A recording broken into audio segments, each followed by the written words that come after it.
Muy buenas noches, estimado público presente, doctores, doctoras.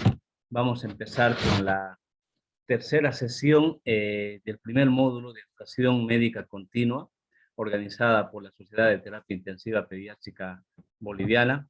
Hoy vamos a tocar tópicos bastante interesantes, importantes. Vamos a dar bienvenida a nuestro primer expositor, el doctor Jesús Ángel Domínguez Rojas. Es médico pediatra y subespecialista en cuidados intensivos pediátricos, formado en el Instituto Especializado de Salud del Niño de Lima, Perú. Es miembro titular de la Sociedad Latinoamericana de Terapia Intensiva Pediátrica, miembro asociado de la Sociedad de Cuidados Críticos, miembro titular de la Sociedad de Medicina Intensiva y Sociedad Peruana de Pediatría, con acreditación internacional en manejo de pacientes críticos pediátricos, soporte neurocrítico. Tiene un diplomado en neurointensivismo y cardiología pediátrica. Actualmente es médico asistente de la Unidad de Cuidados Intermedios Pediátricos del Hospital Edgardo de Bagliati Martins en Lima, Perú. Tenga muy buenas noches, estimado doctor. Queda el auditorio a su disposición. Muy buenas noches. Muy buenas noches, gracias por la invitación. Bueno, voy a compartir la pantalla.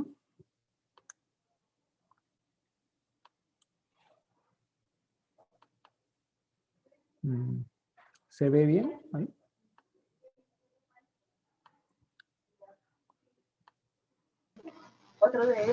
Adelante. Logramos visualizar pantalla. Ok, bueno, reiterarles la invitación. La verdad es un placer para mí conversar sobre esta patología que actualmente pues todos los países estamos pasando por esta pandemia y los niños lógicamente no son los exceptos que no han sido afectados, ¿no? Lógicamente hemos reportado casos de pacientes que han tenido manifestaciones tanto respiratorias como también extrapulmonares, ¿no? El día de hoy les traigo un poco sobre nuestra experiencia, ¿no? Acá en Perú y alguna revisión, ¿no? Sobre todo en la parte de extrapulmonar, ¿no? La afectación del virus del SARS-CoV-2 a nivel pancreático, ¿no? En la cetoacidosis diabética y los pacientes que hemos tenido una ola que han sido afectados y que han hecho una evidencia de stroke o alguna patología neurológica o muscular, ¿no? Bueno, un poco para comenzar, definiendo pues que a diferencia de los otros años, ¿no? Que han habido debut de diabetes, ¿no? Da la casualidad que durante la primera ola y, bueno, y la segunda ola se han reportado un número de casos mucho mayor, ¿no? Con COVID positivo, ¿no? O sea, con hisopado y con pruebas serológicas IgG y IgM para COVID, ¿no? Esto podría ser un impacto en lo que es en la salud pública, ¿no? En el sentido de que hay cierta relación, como hoy en día se conoce, entre una relación directa entre lo que es la diabetes y el COVID-19, ¿no? Por la misma fisiopatología, incluso descrita en los adultos, ¿no?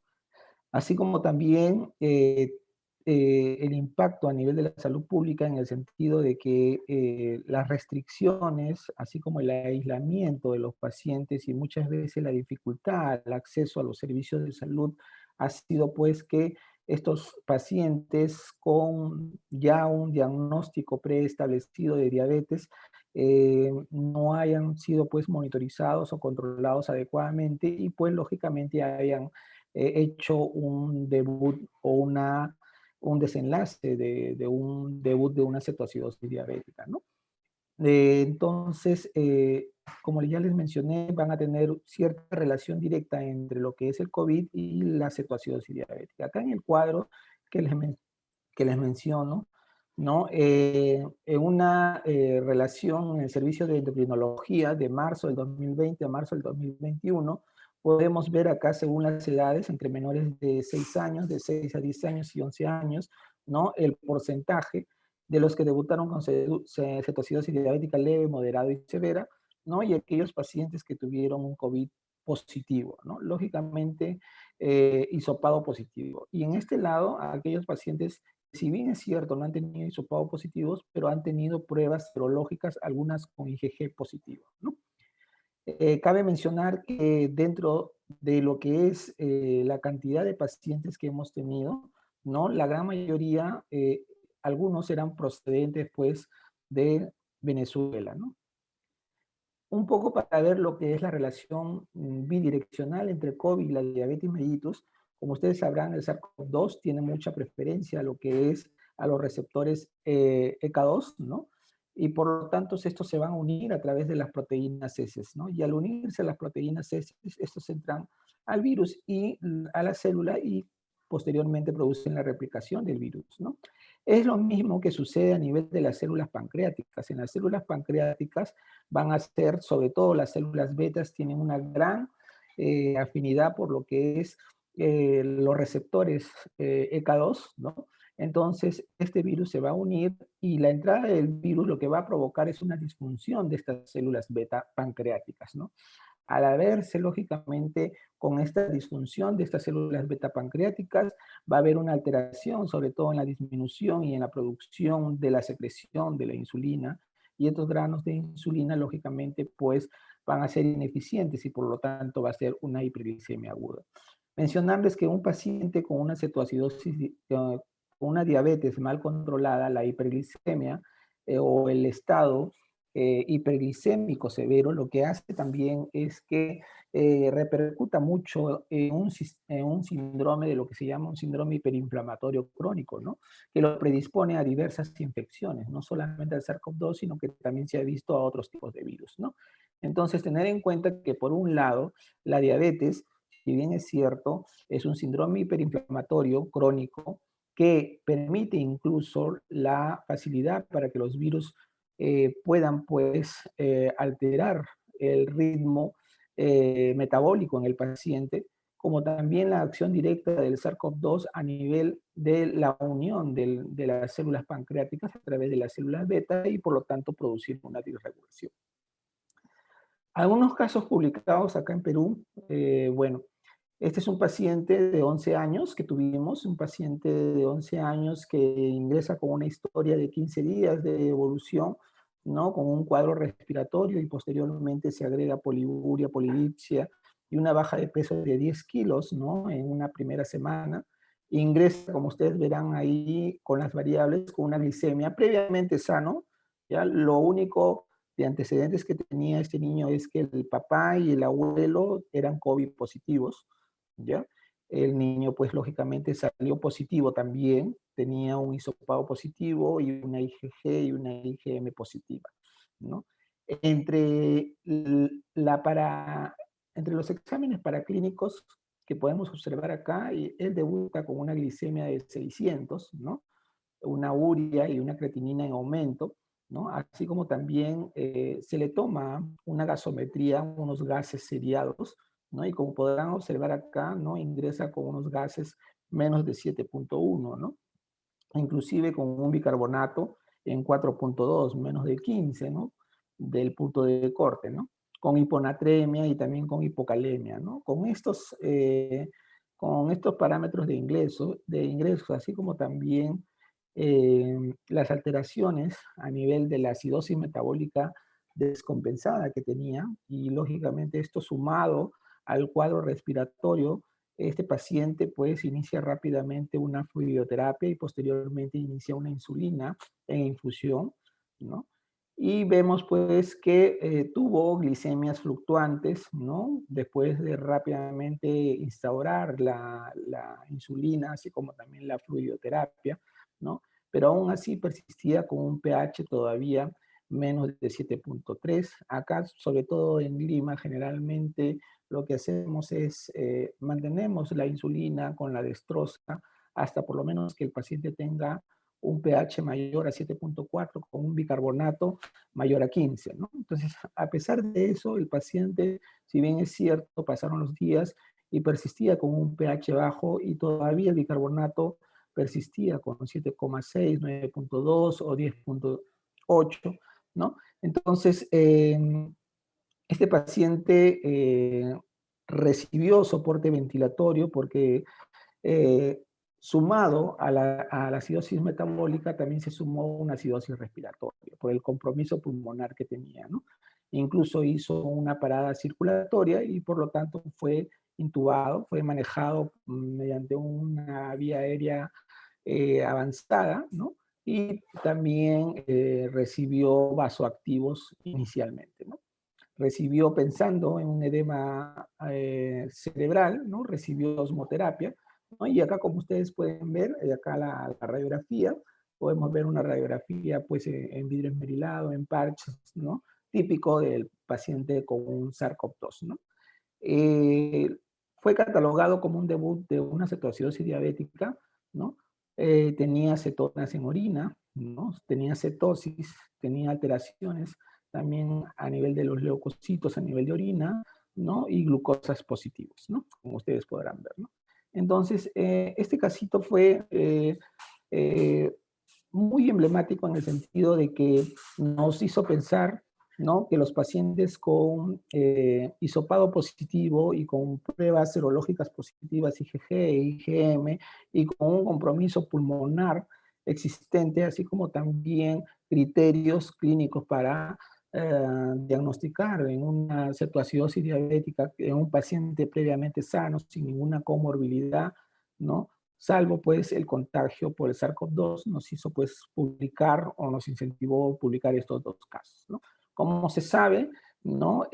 Ahora, hoy en día, pues el SARS-CoV-2 puede afectar a diversos sistemas, no solamente directamente el virus, sino que también puede ser afectado por lo que se llama el síndrome inflamatorio multisistémico, que puede pues comprometer varios órganos, ¿no? Entonces, la cetoacidosis que puede ser precipitada por el COVID, como ustedes verán, se han observado casos de diabetes nueva de aparición, eso ya se sabe hoy en día en los últimos reportes e inclusive en exámenes de necropsias de pacientes que han sido diabéticos y que han tenido diabetes, que han tenido COVID, se han encontrado muestras de pruebas, ¿no?, que se han hecho a nivel pancreático y cerebral, ¿no?, en el cual pues el COVID ha estado presente, ¿no? Y lógicamente pues si estos pacientes tienen alteraciones potencialmente mortales del metabolismo de la glucosa, van a hacer pues una cetoacidosis diabética, ¿no? O también pueden hacer un síndrome hiperosmolar, ¿no? Importante mencionar que el receptor de los, de la AC2, ¿no? Se expresan en diversos tejidos, sobre todo en las células beta pancreáticas, en el tejido adiposo, en el hígado y en el riñón también. Así como también ambos pueden repercutir, pues lógicamente, en las alteraciones a nivel metabólico. Últimamente se han seguido haciendo más reportes. Este es un reporte también en pediatría, ¿no? Un reporte de 2 casos de igual similitud, ¿no? En el cual se concluye que pues tiene el SARS-CoV-2 evidencia pues un efecto diabetogénico, ¿no? Y que además de la respuesta al estrés se asocia también a enfermedades graves, ¿no? Que pueden desencadenar una diabetes que generalmente ha estado existente, pero que puede empeorar sus complicaciones o puede desencadenar, ¿no?, un disturbio metabólico severo en estos tipos de pacientes, ¿no?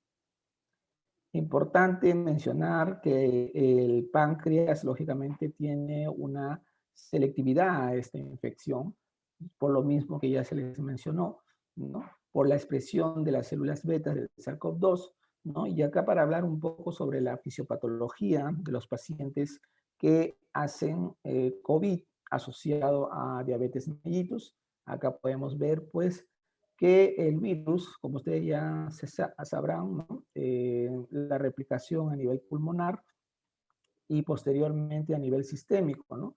Va a haber alteraciones de lo que es las células humorales, sobre todo los neutrófilos, que se van a encontrar bajos.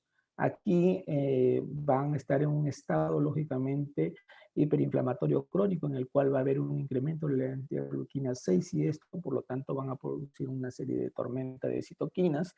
Y vamos a tener también los receptores ECA2, ¿no?, en los cuales, pues, son los encargados, lógicamente, de poder convertir, ¿no?, el ARA2, ¿no? Y por lo tanto no se va a realizar esa conversión, ¿no? Otra proteína que también es importante es la furina. Va a haber un incremento de la furina y la furina es la que va a permitir que el SARS-CoV-2 incremente su replicación. Y, o sea, todo esto va a contribuir a que exista un desenlaces adversos a nivel de la COVID-19, ¿no? Bueno, ahora pasamos un poco a lo que es alteraciones neurológicas en los pacientes con COVID, ¿ya? Hemos tenido en la primera ola, ¿no? En la segunda ola muy pocos, pero en la primera ola hemos evidenciado pacientes en los cuales han hecho stroke, ¿no? No solamente secundario al estado hiperinflamatorio, sino que también un stroke agudo, ¿no? En los cuales se ha presenciado, ¿no? Una prueba molecular positiva, ¿no? En la fisiopatología, en realidad puede ser diversa, ¿no?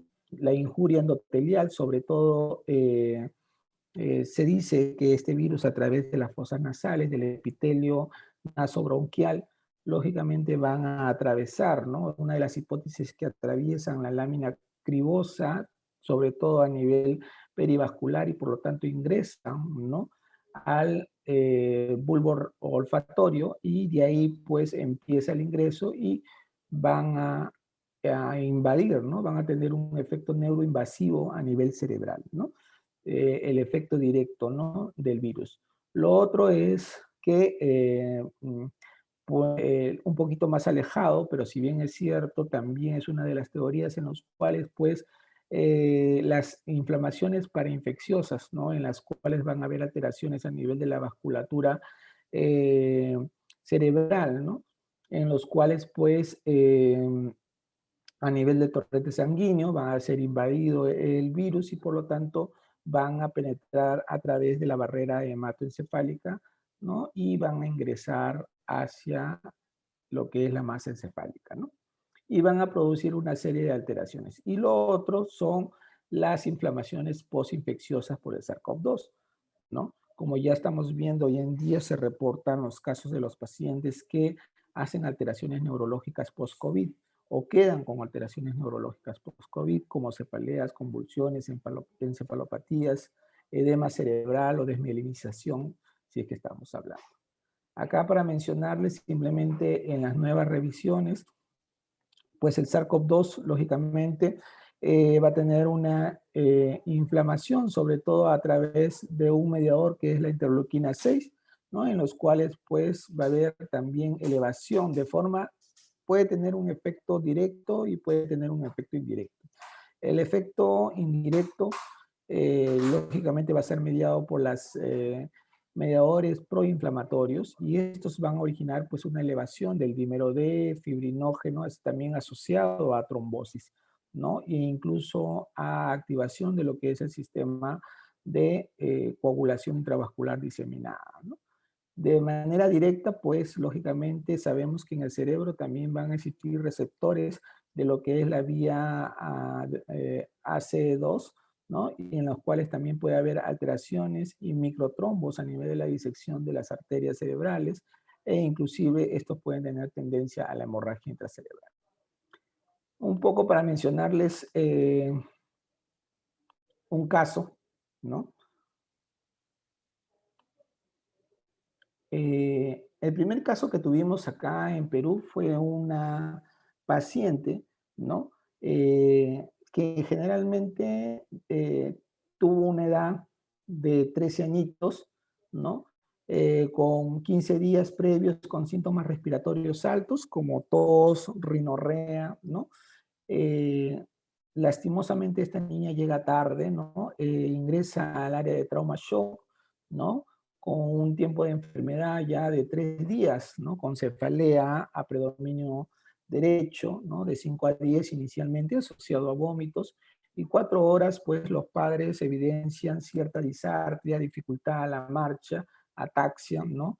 Fiebre, ¿no? Inicialmente negaban que no tenía síntomas respiratorios, pero después ahondando en la historia clínica sí había síntomas respiratorios. A las 21 horas el paciente presenta mayor deterioro neurológico, inclusive hacia la desorientación, ¿no? Esas son las funciones vitales que tiene, ¿no? Una frecuencia cardíaca en 86, una frecuencia respiratoria en 22, una saturación en 98, temperatura 32.6 y la presión arterial en 90-70, ¿no? Tenía un peso de 58, ¿no? Y la escala de Glasgow inicialmente ingresa con una escala de Glasgow de 11/15, ¿no?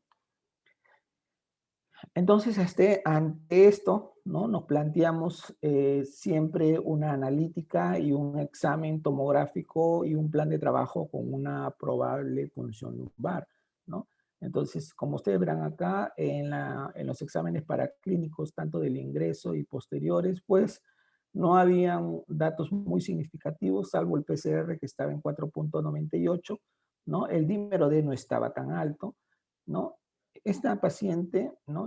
Después de pasar las 12 horas de estar hospitalizada, comienza a presentar hemiparesia izquierda, ¿no? O sea, no podía movilizar el lado izquierdo con clonus, había una asimetría pupilar. La escala de Glasgow se menciona que comienza a bajar de 10 a 15, no se encontraba síntomas meningios, pero sí había agitación psicomotriz, ¿no? Estaba febril en ese entonces, ¿no? Y no coordinaba pues los movimientos, ¿no? Y bueno, pues los reflejos, si bien es cierto, estaban presentes, ¿no? Se le hizo un fondo de ojo, pero como se sabe, el fondo de ojo es un signo tardío de edema, entonces no se encontró edema de papilar. Se le hizo una tomografía y en la tomografía sí se evidencia un edema difuso con una imagen hipodensa, córtico subcortical frontal derecha y con engrosamiento meningio a nivel de la región temporal y de la línea, ¿no? Esta es la tomografía, no sé si logran ver. Esta es la tomografía que se le hace, ¿no? Entonces, esta tomografía se menciona, se evidencia edema cerebral difuso y una lesión acá en la parte frontal, ¿no?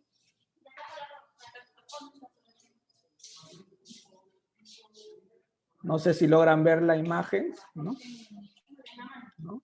Entonces, se le hace una punción lumbar, ¿no? En la punción lumbar tiene una glicemia en 81, ¿no? Las séricas en 98, unas proteínas en 45, la celularidad en 6, la diferencial de monomorfos en 80% y polimorfos en 20%. El GeneSPER se le hace una prueba para los virus, ¿no? Más comunes y sale negativo, ¿no?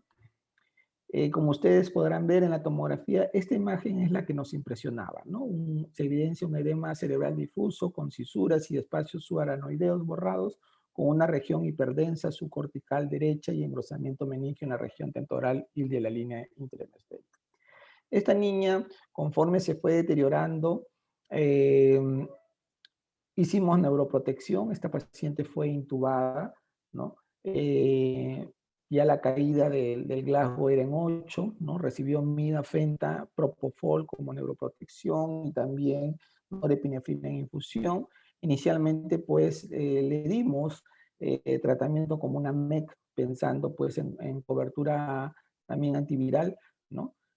Corticoides. En ese entonces, pues, también se le dio hidrocloroquina, ¿no? En el cual actualmente ya está en desuso, se sabe que no sirve, ¿no? Y también se le dio terapia osmótica, ¿no? Inicialmente se empezó con solución hipertónica al 3% y después con manitol cada 6 horas y por la agitación psicomotriz se le agregó el haloperidol. Gracias a que teníamos nosotros un método no invasivo que era el Doppler transcraneal, entonces se le hizo, ¿no? Un Doppler a esta niña, entonces pueden ver acá que las velocidades sistólicas y las velocidades diastólicas son bien amplias, ¿no? Y sobre todo cuando son bien amplias y tienen un P elevado, hay que sospechar, pues, que esta paciente tenía un grado de hipertensión arterial, perdón, hipertensión endocranial, ¿no? Como ustedes podrán ver acá en la imagen, ¿no? Del ecodoppler, ¿no? ¿No?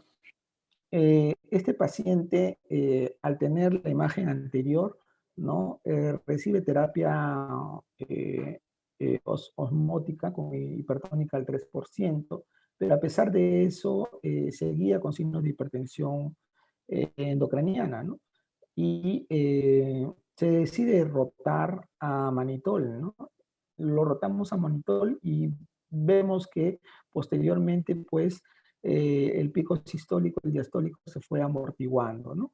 Entonces, vemos, pues, en estas imágenes que la IP, si bien es cierto, está aumentada, ¿no? Pero la velocidad media que le sacamos fue normal, ¿no? O sea, era una hipertensión endocraniana que estaba amortiguada por la terapia osmótica, ¿no? Lastimosamente esta niña se deterioró en menos de 24 horas y tuvimos este tipo de patrón, un patrón de tipo en espigas, ¿no? Y lastimosamente este paciente ya tenía signos de EMC en el caso de este paciente, ¿no?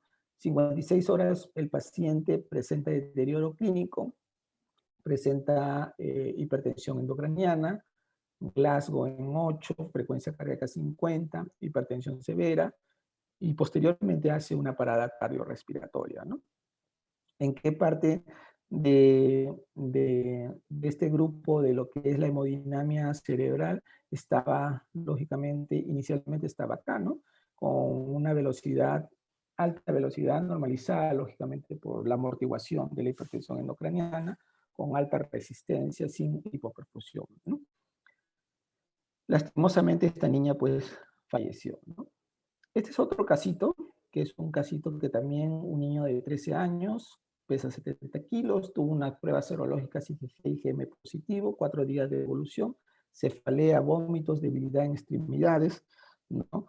Todo niño con debilidad en extremidades y también con un síndrome atáxico se le hace una tomografía, también tiene dentro del contexto de un COVID positivo, ¿no? Estas fueron las imágenes, ¿no? En el cual las imágenes podemos evidenciar áreas hipodensas irregulares a nivel córtico subcortical en el lóbulo derecho de aspecto inflamatorio, ¿no? Pensando en algún tipo de hemorragia, ¿no? Estos son los exámenes paraclínicos que tenía. En realidad, nada contributorio, excepto pues en realidad el dímero D, inclusive el PCR inicial estaba en 8.7 y posteriormente fue bajando, ¿no? Se le hizo un examen de una resonancia, como ustedes pueden ver ahí, ¿no? Para poder ver una angioresonancia, para ver las venas, si ha habido algún grado de obstrucción o algo, o descartar. Como siempre, un paciente que tiene un síndrome atáxico, hay que descartar cualquier trombo o algo, ¿no? O cualquier oclusión o vasoespasmo, ¿no? O alguna anomalía a nivel de lo que es la circulación cerebral, ¿no? Podemos ver, ¿no? Acá en la tomografía, ¿no? En realidad los cambios se ven evidentes, ¿no? ¿No? Y bueno, también se le hizo una ecodoppler carotidia, ¿no? En el cual no había estenosis carotidia para poder pensar en algún grado de infarto o trombo a nivel cerebral, ¿no? Lo que sí se mencionaba, pues, sobre todo por la ataxia y la hemiparesia, ¿no?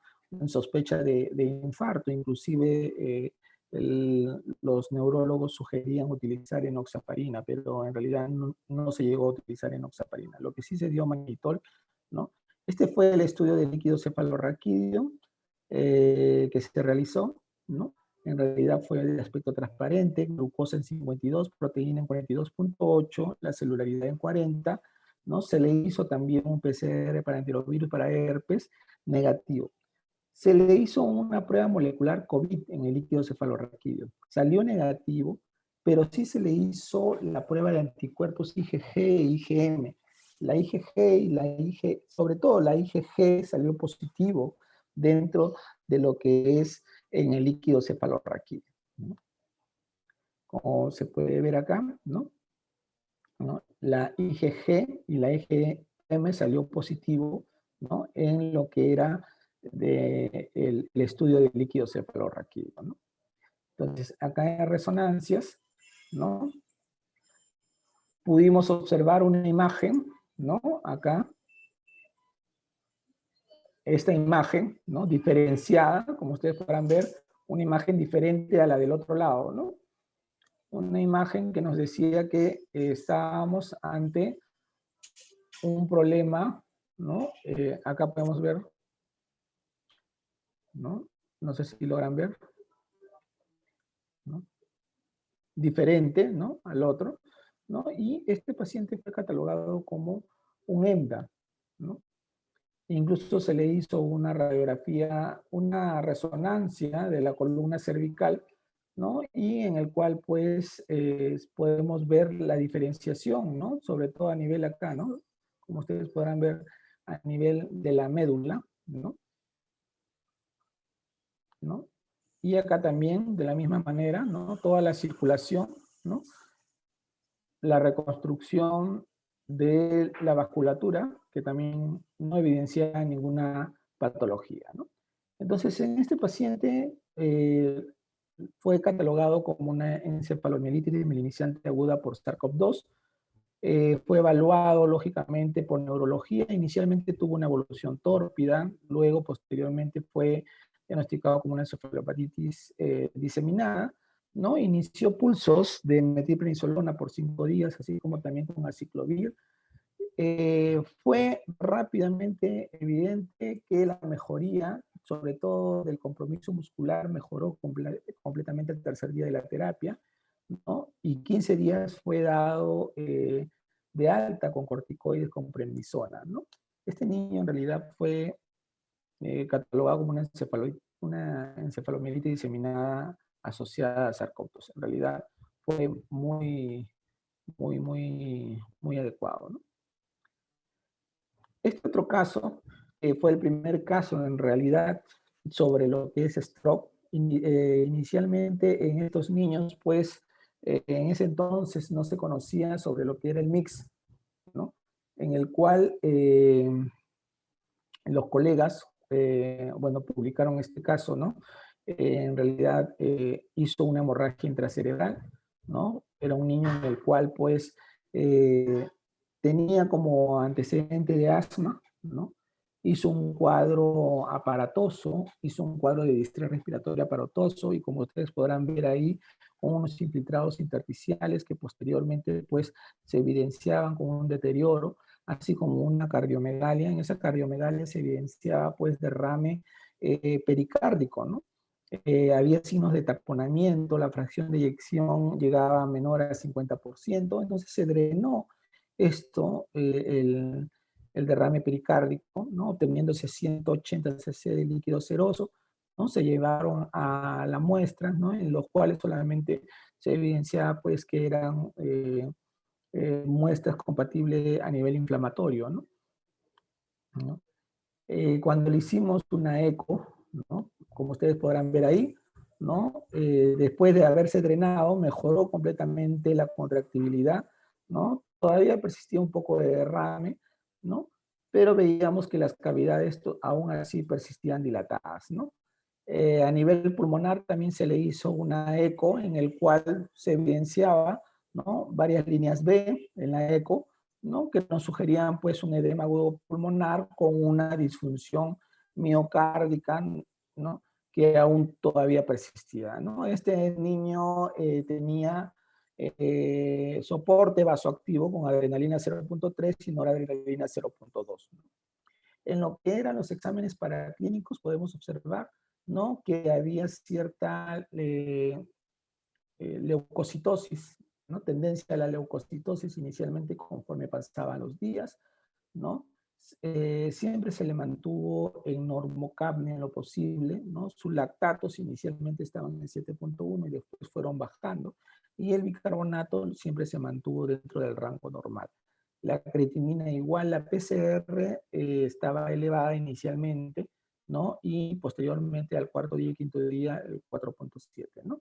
El dímero D estuvo alto, al segundo día 9.7, 4.4 y 3.6. Este niño nunca recibió enoxaparina, ¿no?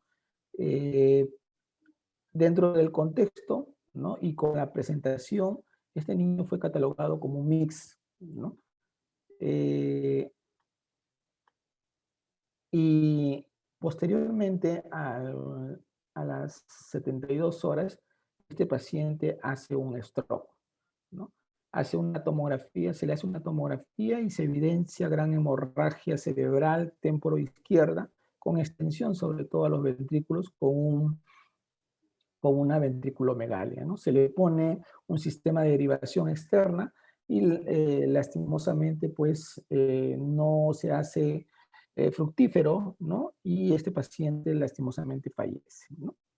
Entonces, un poco para hablar sobre lo que es la neurobiología del COVID, como ustedes podrán ver, ¿no? Que ya hay estudios, incluso ya hay reportes documentados en los cuales, pues, la mucha afinidad que tiene el virus a nivel de los receptores ACE2, ¿no? Que van a tener un efecto antiinflamatorio y antiapoptósico contra los el edema, el aumento de la permeabilidad, la vasoconstricción, ¿no? Y estos pues van a injuriar pues las neuronas, ¿no? Mencionarles que el SARS-CoV-2 puede infectar el endotelio cerebrovascular y el parénquima cerebral, este último predominantemente en la región media y lóbulo derecho, ¿no? Como ustedes podrán ver acá, ¿no? El COVID, ¿no? Que puede alterar el sistema de activación inmune y puede alterar lo que es el drenaje endotelial, así como también la activación de factores procoagulantes y por lo tanto formar trombos y a producir pues un problema a nivel trombótico, ¿no? Mencionarles pues cómo ingresa a nivel de la lámina cribosa y sobre todo al endotelio perivascular del bulbo raquídeo, ¿no? Y posteriormente va a producirse una serie de liberación de citoquinas y que pueden ser los puntos de partida para la formación de efectos protombróticos y que podrían originar un cierto grado de stroke, ¿no? Cuando hablamos de afectación a nivel neurobiológica del COVID, tenemos pues que no solamente se afectan a nivel central, sino que también a nivel extracraneal, ¿no? Entre ellos también a nivel periférico. Hemos tenido pacientes que, mediado inclusive por los anticuerpos, ¿no? Lo que hacen pues es producir una serie de inflamaciones, sobre todo vasculíticas, de las reacciones inflamatorias y estos posteriormente van a también afectar las fibras de conducción a nivel de la musculatura y por lo tanto producir cierta inflamación de los músculos, de la miositis y producir pues algunas patologías como hoy entonces se menciona sobre lo que es el Guillain-Barré, ¿no?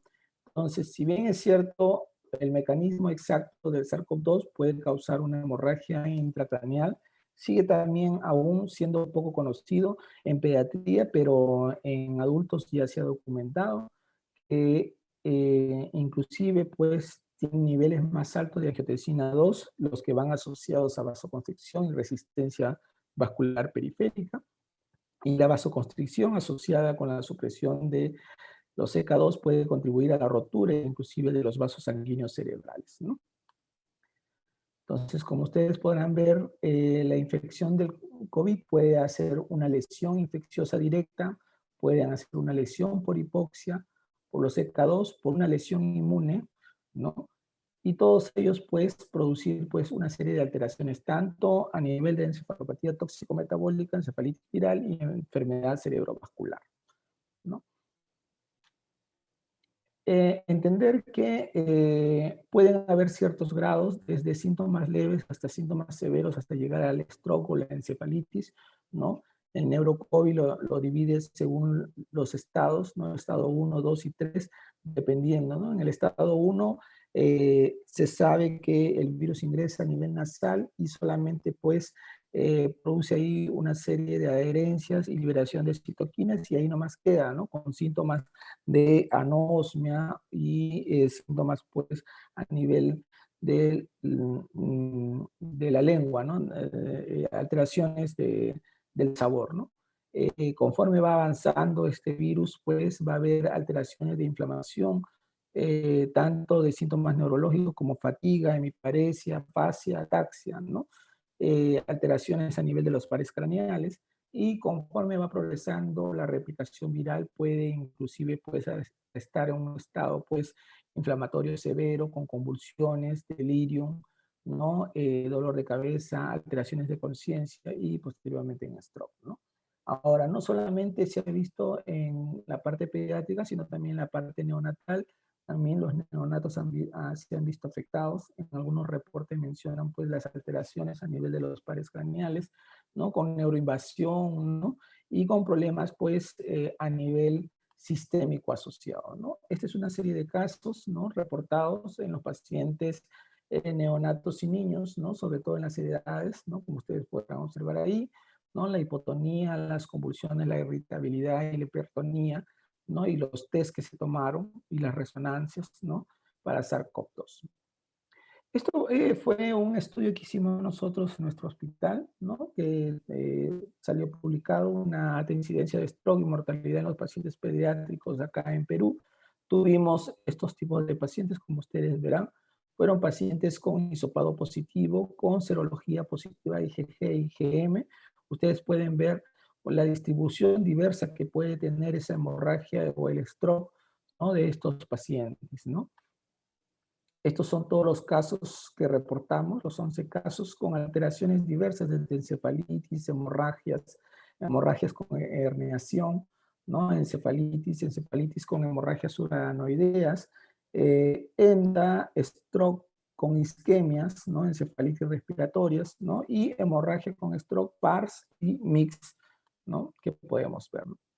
Posterior a ello han salido varias publicaciones, ¿no? Publicaciones en los cuales reportan también el compromiso inflamatorio neurológico en los pacientes con mix, ¿no? En los cuales los exámenes, ¿no? Las pruebas del PCR, la ferritina, la procalcitonina se han encontrado elevados y el dímero D sobre todo se han encontrado elevados, ¿no? Podemos ver ahí las imágenes. Y también en Estados Unidos hicieron un último estudio en el cual el COVID-19 asociado a un síndrome inflamatorio multisistémico, ¿no? En los cuales acá evidenciaron que los pacientes con mix no solamente comprometían el problema cardiovascular y respiratorio, sino que también comprometían la parte neurológica, ¿no? Y entre ellos, pues, se mencionaba, pues, la hemorragia y el stroke, ¿no? En este caso, ellos tuvieron 3 pacientes de los 25 que tuvieron, ¿no? Como ustedes podrán ver acá en la tomografía, ¿no? Entonces, bueno, ya para terminar, el COVID es un virus en el cual, sobre todo neuroinvasivo, ¿no? Que hoy en día se conoce, y que hay que estar alertas, no solamente pensar que pueda comprometerse a nivel respiratorio o lo que es el mix, sino que también hay que evaluar todos los sistemas, tanto neurológicos como las alteraciones extrapulmonares, ¿no? Muchas gracias por la invitación.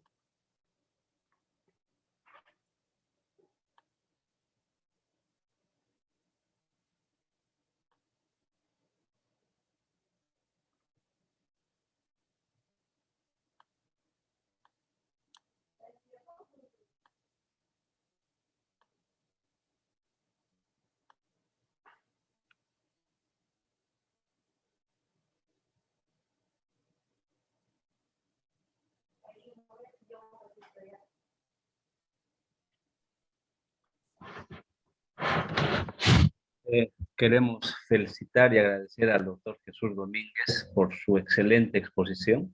Nos ha brindado información muy importante acerca de la cetoacidosis diabética y stroke en pacientes infectados con COVID-19 con manifestaciones extrapulmonares, ¿no? Muchas gracias, doctor, por su excelente exposición.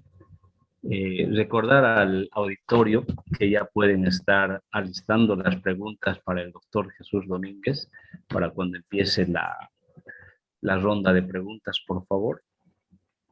Bien, vamos a pasar a presentar a nuestro segundo expositor de la noche, el doctor Manuel Soriano Aguilar. Es pediatra intensivista, ha realizado la especialidad de pediatría y terapia intensiva en el Hospital Infantil de México, Federico Gómez, dependiente de la Universidad Nacional Autónoma de México. Es jefe de enseñanza en Star Médica, Hospital Infantil Privado, jefe de terapia intensiva, Hospital ABC, es actual vicepresidente de la Asociación Mexicana de Terapia Intensiva Pediátrica y es especialista en ECMO. Muy buenas noches, estimado doctor. El doctor nos va a dar el tema de enfermedad inflamatoria multisistémica en COVID. El auditorio es suyo, doctor. Tenga muy buenas noches.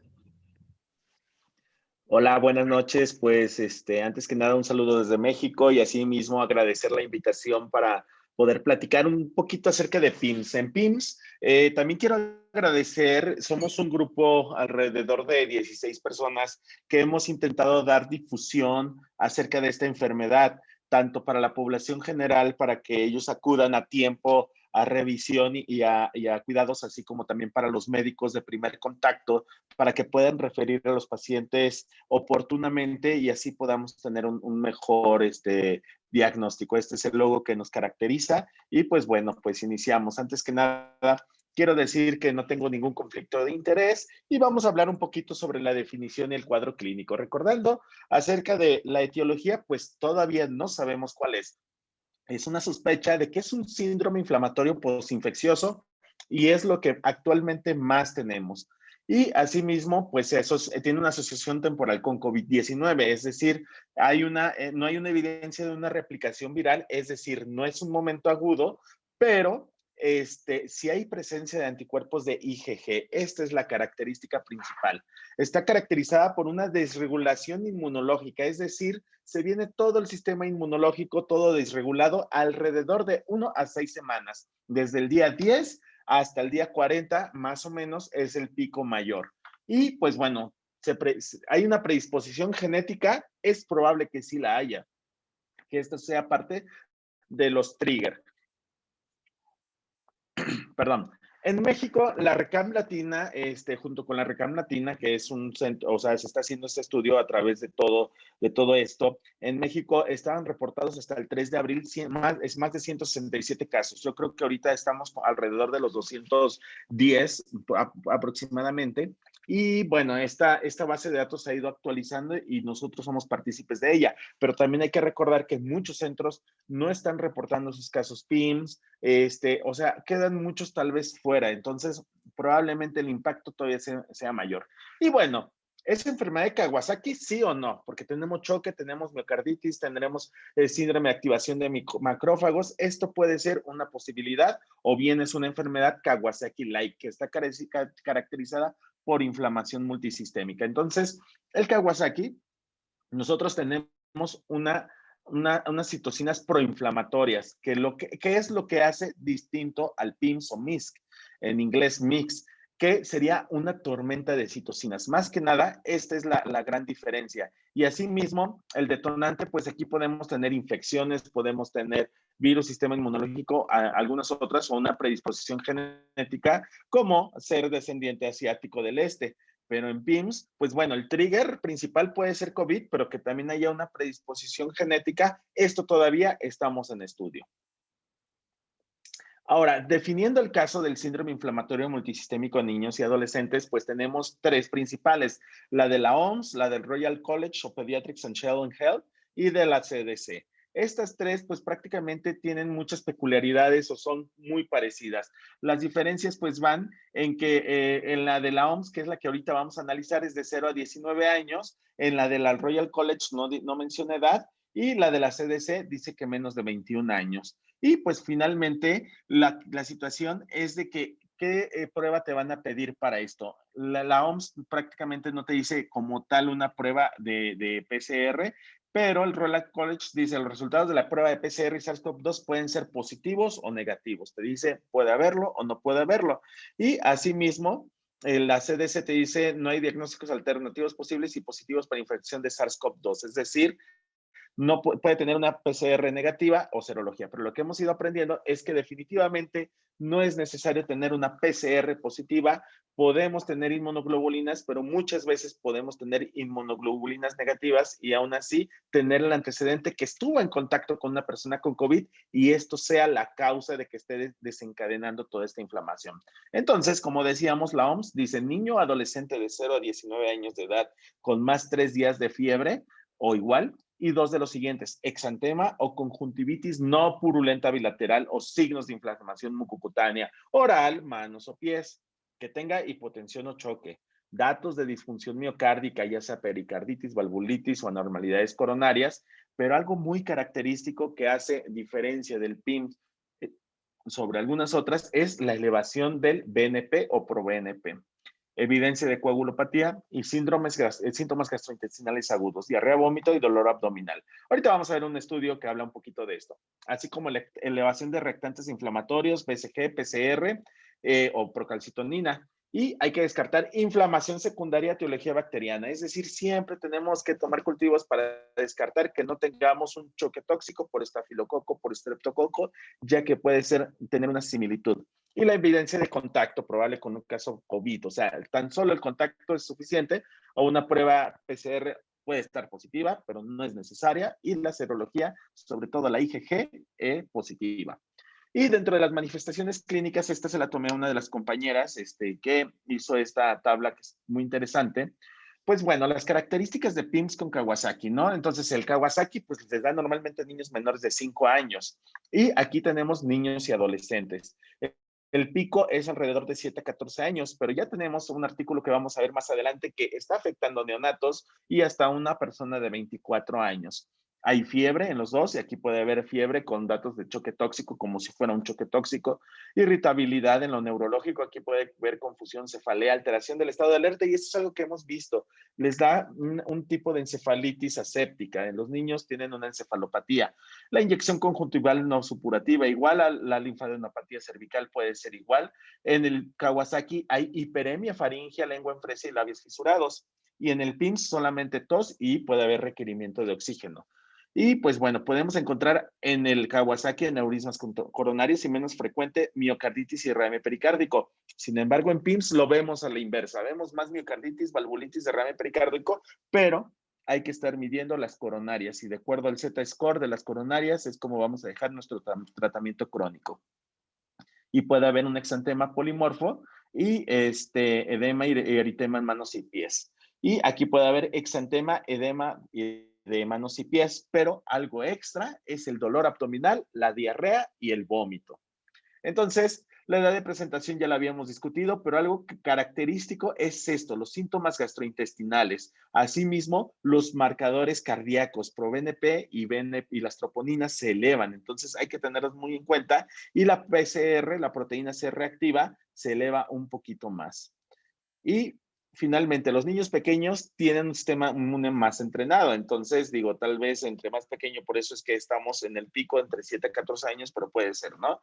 Y el SARS-CoV-2 comparte epítopes con rubiola y sarampión. Y pues bueno, hay menor expresión de receptores AC2 y es motivo por el que no tenemos el típico alteración pulmonar. Entonces, nuevamente regresando un poquito, entonces la fiebre la presentan en el 99.4%. De ahí los síntomas gastrointestinales en el 85% y los cardiovasculares en el 79.3%. Respiratorios en prácticamente nada más el 50%.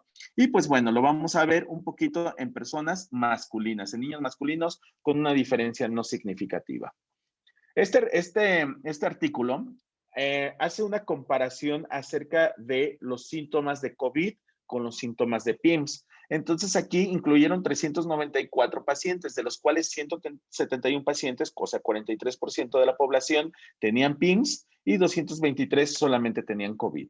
Aquí lo que llamaba la atención, solamente me voy a referir a los datos positivos, es la edad. La edad, obviamente sí hay una característica que sobre todo en los COVID, en los COVID, pues prácticamente se llega a presentar tal vez en un poquito más de edad temprana, pero los PIMS se van presentando en edades más tardías. La raza, normalmente, pues lamentablemente la raza negra la que un poquito más está afectada, y los síntomas. Los síntomas, la fiebre, pues prácticamente todos lo tenían en los dos grupos, pero era un poquito más frecuente, sobre todo en el PIMS que en el COVID.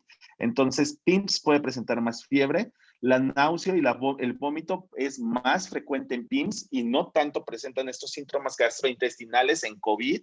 La tos es más frecuente, obviamente, en COVID más que en PIMS. El dolor abdominal, obviamente, también va a ser más alto en PIMS. Y la disnea es más frecuente en la infección pulmonar.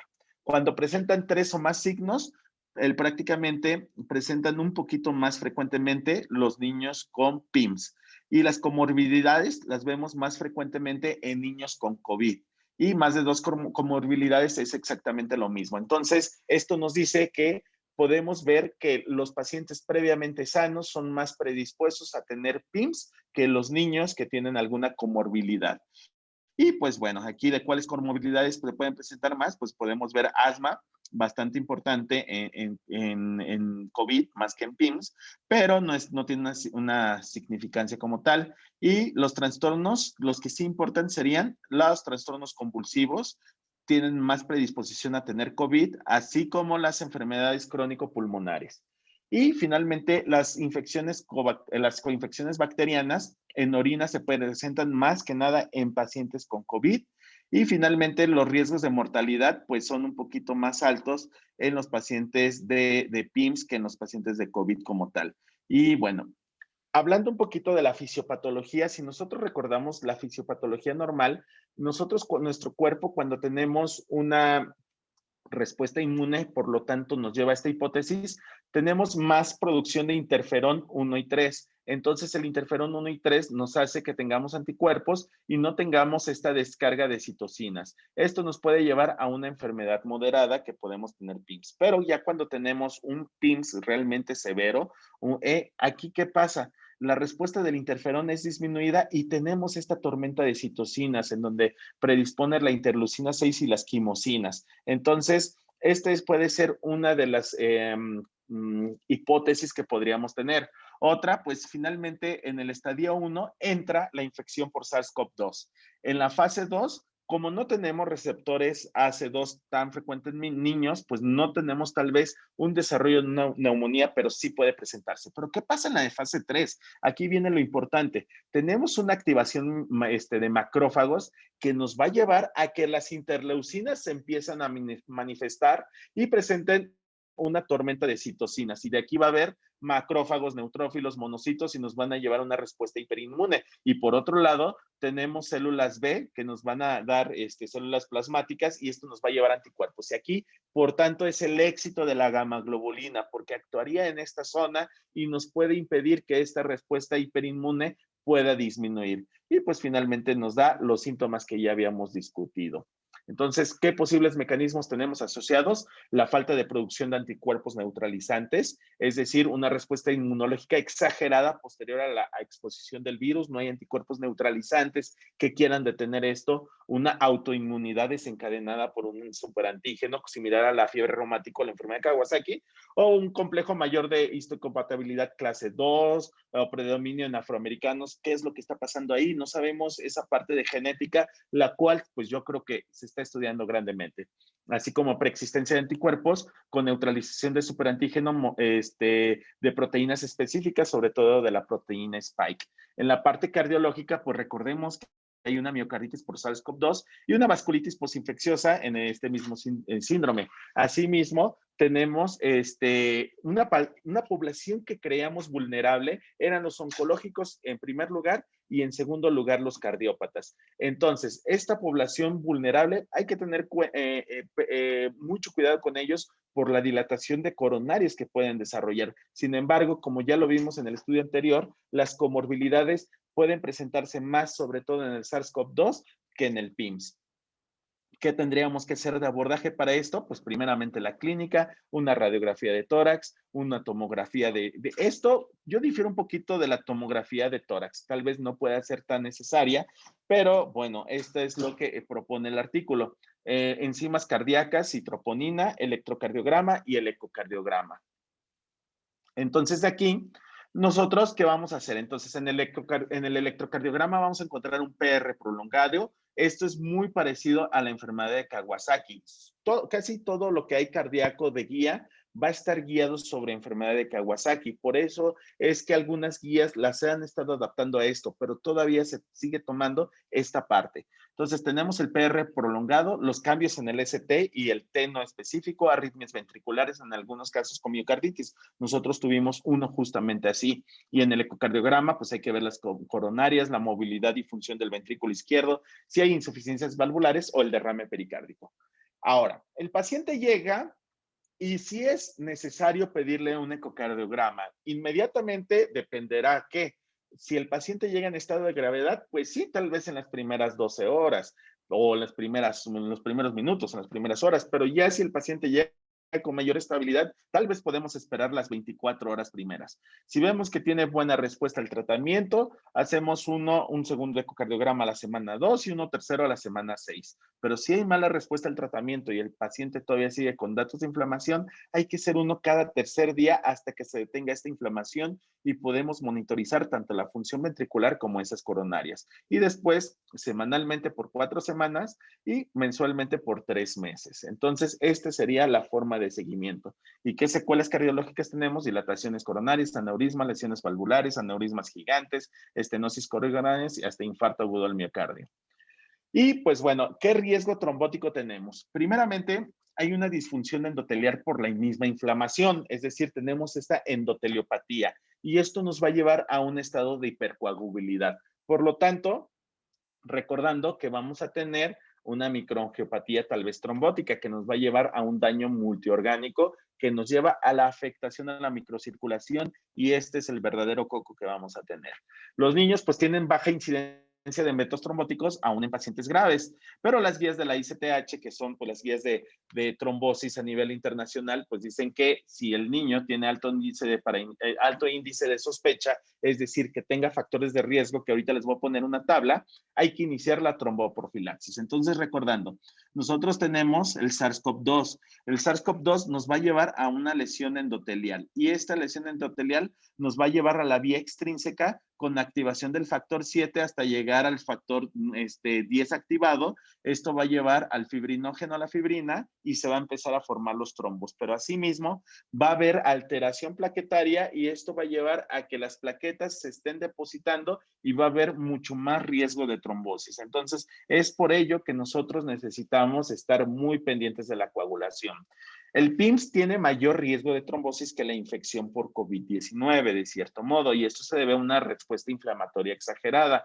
Hay activación plaquetaria, como lo decíamos, la disfunción endotelial, las interacciones neutrófilo y monocitos se ven aumentadas, del factor tisular hay mayor expresión por los monocitos, los NETs, activación de complemento disregulada y una fibrinolisis detenida. Entonces, todo esto nos va a llevar que la interleucina 6 finalmente produce más fibrinógeno, tenemos monocitos, células endoteliales y nos lleva al factor tisular, a la trombina y finalmente a la fibrina. Entonces, las guías de la ICTH te dicen que vas a poner tromboprofilaxis farmacológica y mecánica si tiene factores de riesgo como un catéter venoso central, ventilación mecánica, que esté más de 3 días hospitalizado. Y es importante esto, porque hospitalizado y no hospitalizado hay que tener algunos criterios. Inmovilidad, obesidad, cáncer, cardiopatías, historia de trombosis venosa profunda, familiares también, los antecedentes familiares de trombosis, trombofilias, que tengan más de 12 años, que tomen anticonceptivos o que tenga esplenomegalia por hemoglobinopatía, perdónenme. Entonces, ¿qué vamos a hacer? Factores de riesgo de trombosis van a ser que tengan los factores de riesgo de trombosis que mencionamos. Más aumento del dímero D 5 veces de lo normal y que no tenga contraindicaciones para iniciarla. Esto va a ser con enoxaparina, normalmente una heparina de bajo peso molecular. Entonces, si el escenario es paciente hospitalizado por COVID-19 con PIMS, el dímero D está elevado 5 veces de lo normal, pero está hospitalizado, aunque no tenga factores de riesgo, sí hay que ponerle tromboprofilaxis. Si el dímero D está elevado 5 de lo normal, no está elevado 5 veces de lo normal, pero tenemos hospitalización y tiene un factor de riesgo o más, también hay que poner tromboprofilaxis. Pero si no tiene ningún factor de riesgo, aunque esté hospitalizado y el dímero D no está elevado, no hay que poner tromboprofilaxis. Y si es un paciente hospitalizado asintomático, pues o asintomático más bien que puede ser tal vez esté por fuera o algo así, bueno, aquí el dímero D no aplica, pero está asintomático, no es necesario tal vez estarlo monitorizando tan seguido, pero tiene más de 3 factores de riesgo, en automático se le pone tromboprofilaxis, o si tiene menor de 2, ya no se le pone. Entonces, dice tromboprofilaxis farmacológica y mecánica, entonces va a ser con una heparina de bajo peso molecular a 0.5 miligramos kilogramo dosis 2 veces al día. Y aquí la meta va a ser llevar un anti-10A de 0.2 a 0.5. Y la heparina fraccionada en caso de que no tengamos, no fraccionada, perdónenme, en caso de que no tengamos heparina de bajo peso molecular, de 10 a 12 unidades kilo hora. Y aquí la meta va a ser un anti-10A de 0.1 a 0.35. Y bueno, hay que recordar que esto te puede llevar a trombocitopenia, fibrinógeno, sangrado, y esto, pues bueno, si tiene sangrado mayor reciente, aguas, aquí tenemos que ver, o si tiene ASA más de 5 miligramos kilogramo día, nos puede llevar a estos factores de riesgo. Y la duración, pues va a ser hasta que tenga resolución de los factores de riesgo o 30 días. Y pues como les dije, tromboprofilaxis en hospitalizados asintomáticos o ambulatorios, pues no se va a realizar. O sea, que no tengan síntomas, tal vez lo hospitalizaste nada más por seguridad, pero si no tiene síntomas, no es necesaria la tromboprofilaxis, y si no tiene factores de riesgo, mucho menos, y si es ambulatorio, tampoco es necesario. El tratamiento. ¿Cuál es el mejor tratamiento? Son los esteroides, el tocilizumab, los antibióticos, infliximab, heparina, aspirina, gamaglobulina. Pues vamos a ver qué nos dice un poquito la ciencia. Aquí vemos 5 reportes: Francia, Suiza, Reino Unido, España, Italia. Entonces, ellos tienen distinta cantidad de pacientes. Este es un concentrado prácticamente ya de todos, en donde la mayoría pues utilizó gamaglobulina. España la utiliza un poquito menos y ellos utilizan un poquito más algunos otros tratamientos. Pero, bueno, finalmente, gamaglobulina prácticamente es el tratamiento de primera línea. Cuando es refractario al tratamiento y comienza otra vez con fiebre, decir no mejoró, algunos administran segunda dosis de gamaglobulina. Entonces, no es tan frecuente, pero tal vez porque no todos fueron resistentes al tratamiento. Algunos ya, cuando no funciona la gamaglobulina, se van directamente al esteroide. Y bueno, el ASA de 30 a 50 miligramos kilogramo dosis como Kawasaki lo empezaron a usar bastante en los primeros artículos. Realmente esto ya no está tan actualizado, probablemente esto ya hay más, pero no tenemos nuevos datos. Y como antiagregante de 3 a 5 miligramos kilogramo dosis, solamente Francia y Suiza lo utilizaron. Esteroide a 2 miligramos kilogramo dosis también se empezó a usar, sobre todo en Italia. Y bueno, muchos utilizaban heparina en vez de enoxaparina también frecuentemente. Y el anti-L1, que es el anakinra, que en México no tenemos anakinra, pues bueno, esto ya sería en casos mucho más refractarios. Entonces, lo utilizaron, pero sobre todo en la parte de Estados Unidos es donde más se empezó a utilizar, pero actualmente ya es parte del protocolo que si no mejora con la gamaglobulina y no mejora con el esteroide, el anakinra sería el de primera opción, que sería anti-interleucina 1 o antifactor de necrosis tumoral como el infliximab o todos estos biológicos. También puede ser otro, el tocilizumab, en menor medida, ya no lo utilizamos. Y pues bueno, de inicio todos utilizábamos antibiótico. Lo que hemos ido aprendiendo es ya que no son necesarios de inicio a menos que tenga alguna situación. Entonces, los manejos van a ir de acuerdo a la severidad. Leves no tiene apoyo inotrópico, no tiene apoyo ventilatorio y hay daño mínimo a órganos. El moderado, ya empezamos a tener soporte inotrópico, puede tener oxígeno suplementario no invasivo o daño leve o moderado en órganos. Y el grave tiene soporte inotrópico, tiene ventilación invasiva, hay daño moderado grave en órganos y hay una disfunción ventricular. Entonces, en todos ellos, la primera línea sobre todo va a ser la gamaglobulina. Pero ya de aquí, lo que me importa mucho es esta parte. Entonces, el esteroide, dentro de esta categoría terapéutica, lo vamos a dividir en estas 3 zonas. Cuando el paciente está en leve, se puede utilizar metilprednisolona de 1 a 2 miligramos kilogramo día. Cuando es un moderado, ya podemos dejar un bolo inicial a 10 miligramos kilogramo día por una dosis y posterior ya la dosis de mantenimiento a 2 miligramos kilogramo día. Y finalmente, si el paciente está en estado de choque, nosotros lo que usualmente estamos haciendo, como la metilprednisolona tiene una rapidez en la administración comparada con la globulina, pasamos el primer bolo de metilprednisolona, 30 miligramos kilogramo día, con un máximo de 1 gramo, y lo dejamos en bolos de 1 a 3 días, y después de dejar una dosis de mantenimiento a 2 miligramos kilogramo día. Con esto nosotros hemos obtenido mejoría pasando la metilprednisolona y posteriormente la gamma-globulina, y nos ha ayudado mucho. Y otros inmunomoduladores, pues hay que estarlos valorando. En el leve, considerantes, pues pulsos de metilprednisolona si es que no remite. El moderado, llevar a 3 días los pulsos de metilprednisolona si aún hay refractariedad a o agregar anakinra. Y considerar, en el severo, considerar una vez terminados los bolos que esté refractario, pues ya aplicar el anakinra u otro biológico. Asimismo, la anticoagulación, pues como les había mencionado, si el caso es leve, pero obviamente tiene síntomas, profilaxis con heparina de bajo peso molecular, o tal vez dosis de ácido acetil salicílico. El moderado, profilaxis con heparina, o también dosis bajas de ASA, y también en el severo, profilaxis con heparina de bajo peso molecular. Y prácticamente los antibióticos todavía es algo que sigo. Digo, finalmente estas son las recomendaciones, pero yo creo que tenemos que estar trabajando conjuntamente con el infectólogo para saber el criterio y también no crear en algún momento resistencias bacterianas. Y la reducción progresiva de esteroides en el leve se da de 2 a 3 semanas, en el moderado de 6 a 8 semanas, y el severo pues hay que consultarlo con el reumatólogo, ya que esto puede llevar hasta 2 meses aproximadamente. Y bueno, ya disculpen que se vea tan chiquito, este es de Oxford University Press. Entonces, esta guía, pues bueno, finalmente el paciente llega. Entonces, de aquí lo vamos a dividir entre estable y no estable. Si llega estable, tomamos los laboratorios generales que necesitamos, entre ellos troponinas, BNP, el dímero D, etcétera, ¿sí? Y pues bueno, de aquí vamos a ir viendo si presenta, si tenemos que ver si es como un Kawasaki, si no es Kawasaki.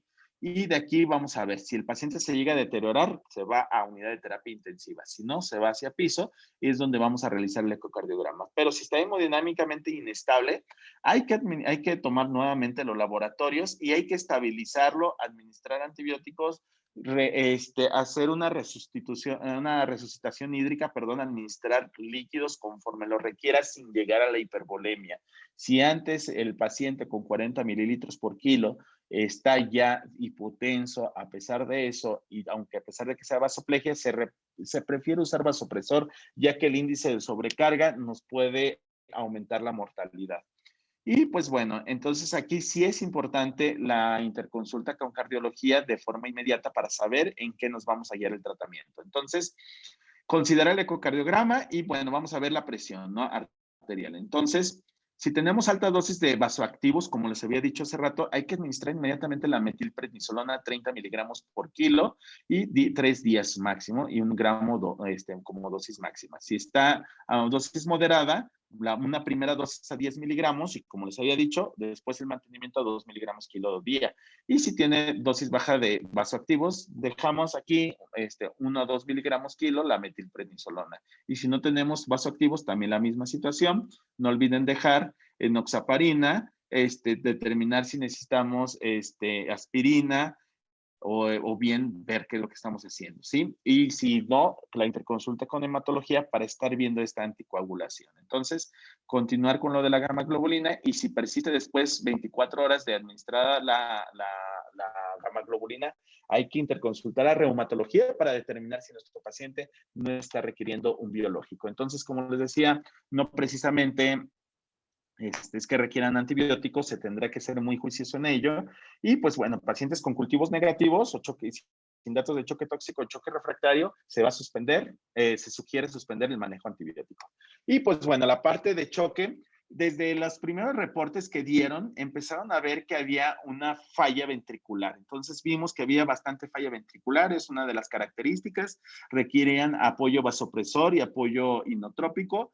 La mayoría requiere ventilación mecánica y uno de ellos requirió ECMO. Sin embargo, ya hemos visto que más pacientes requieren ECMO. Entonces, este estudio del Circulation todavía ya es un poquito viejito, suena chistoso de decir 2020 que es viejito, en donde encontrábamos que tenían, perdónenme, una disfunción cardíaca prácticamente todos los pacientes, aunque fuera leve, pero había una disfunción cardíaca. Y el choque en el 68% y el 28% estaba requiriendo ECMO.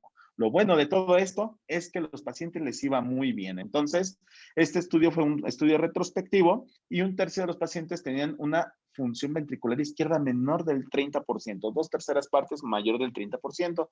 El 80% requirió soporte inotrópico. Esto es muy importante. Y el BNP, el que ellos utilizaban ProBNP, aquí lo importante es si tienes BNP o ProBNP, pero el que utilices primero es el ideal que tienes que estar vigilando después porque así vas a ver la curva. No hay uno mejor que el otro, lo mejor es ver la curva. Entonces, si tú tienes, ven estos hallazgos, entonces empezaron a ver ProBNPs elevados y pues bueno, todos recibieron inmunoglobulina y una tercera parte recibió esteroide y 25 de 35 tuvieron una recuperación de la función ventricular izquierda inmediatamente a los 5 o 7 días. Y pacientes en ECMO se destetaron y se dieron de alta. Entonces, en la terapia intensiva que vamos a hacer, el ABC de la reanimación cardíaca avanzada, determinar si requieres oxígeno con suplementario con dispositivo de alto flujo o unas puntas nasales de alto flujo o una ventilación mecánica convencional. Valoramos el patrón hemodinámico, hacemos un ecocardiograma y como les decía, cargas a 40 mililitros kilo y se va a preferir siempre no la restricción hídrica, sino la normovolemia. Tenemos que valorar si sigue hipotenso, un vasopresor o un inotrópico de acuerdo a nuestra valoración. Y administración de gamaglobulina intravenosa o esteroide en el caso que sea, perdónenme, antibióticos en sospecha de choque tóxico y si no mejora, a evaluar todavía el esteroide o los biológicos. Y si presenta mayor falla cardíaca, ECMO. Rapidísimo, recordemos, el ECMO veno-venoso es simplemente un soporte pulmonar. La sangre drena desde una vena, la lleva a oxigenar y la regresas a otra vena para que llegue al corazón ya oxigenada la sangre y tenga su circulación pulmonar con la sangre ya oxigenada. Pero en este caso tenemos un ECMO venoarterial que es un soporte cardiopulmonar y aquí la disfunción cardíaca es lo que presenta. Entonces, el que nos conviene es un ECMO venoarterial, ya que la sangre drena desde una vena, la lleva a oxigenar y la va a regresar a un sistema arterial. Aquí tenemos un ejemplo para que me entiendan un poquito, si es para que nos familiaricemos en esta parte. Entonces, este es un sistema veno-venoso. Entonces, aquí tenemos, por medio de la femoral derecha, vemos que llega a la vena cava inferior esta cánula. Esta cánula, por medio de esta centrífuga, va a extraer la sangre. Es una presión negativa. Y después, de aquí, de esta presión negativa, la va a expulsar hacia la membrana oxigenadora. Por medio de este blender conectado a esta manguerita verde, es donde le vamos a dar ese intercambio gaseoso. Entonces, a través de estos túbulos entra el oxígeno y oxigenan este eritrocito y asimismo remueven CO2. Entonces, por colorimetría, aquí vemos sangre venosa y aquí vemos sangre arterial y se regresa nuevamente la sangre ahora sobre la yugular derecha y va a inyectarse directamente sobre la tricúspide. Y sobre la tricúspide va a ir hacia arriba, hacia la arteria pulmonar y va a llegar.